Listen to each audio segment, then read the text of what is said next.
ত্রেতারাত্রি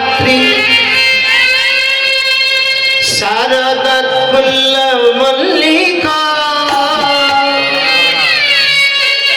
রংতাং স্নিগ্ধোনস্তপ্তে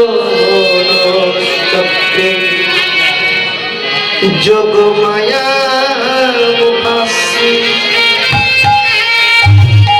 হে ভক্তমণ্ডলী, ভক্তিমতী মা, আমি আপনাদের কাছে স্বীকার করছি, আমি কিন্তু কোনোদিন রাসলীলা গাই,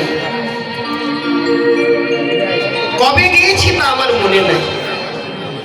কারণ এখনকার সব মা জন্মীরা রাস করে, তো পুরুষ মানুষদের রাস কেউ করায় না, এই পুরুষ মানুষরা রাসলীলা সব ভুলে যাচ্ছে। কিন্তু চকপাড়া এসে আপনাদের কাছে ধরা পড়ে গেছে। রাস শুধু নৃত্য নয়, রাস হলেন ভজন। রাস র আ দন্তেশ্বর, র আ তালবেশ্বর নয়।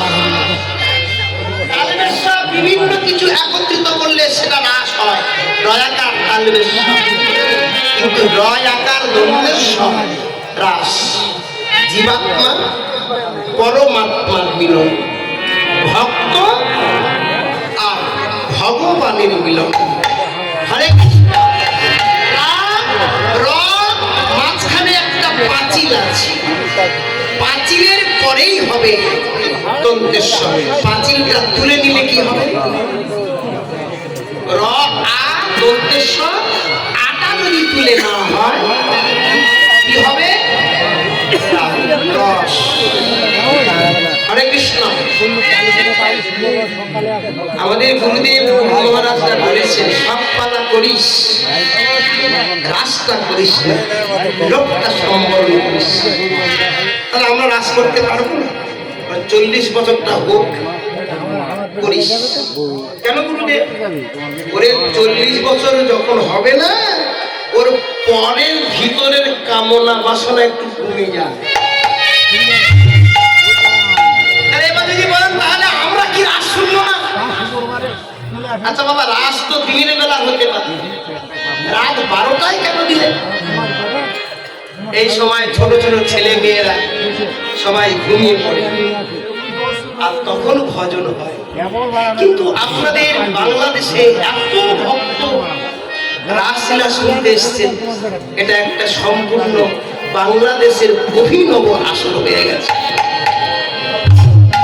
আমি জীবনে কখনো দেখিনি রাসলীলায় এত ভক্ত। তো আপনাদের শ্রীচরণে আমার নিবেদন, রাস শুনে উত্তেজিত হবেন না, রাস শুনে ভিতরে কামনা রূপ পশুকে পদদলিত করে আধ্যাত্মিক চেতনাকে বাড়িয়ে কৃষ্ণ অভিমুখে যাত্রা।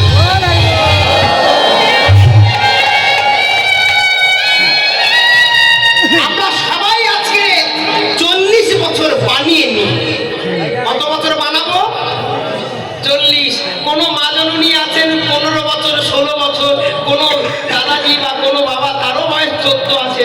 সবাই আজকে 40 বছর তৈরি করে নেয়, নিয়ে আজকে রাস হয়। কি রাস? ভগবান পিতারাত্রি শারদা ফুল্লম মল্লিকা বৃক্ষং রংতাং মনুষ্য যোগমায়া মুপাসিতা। দিনটা কি?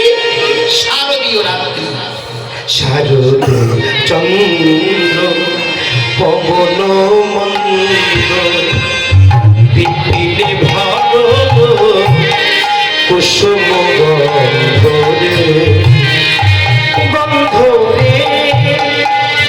গন্ধরে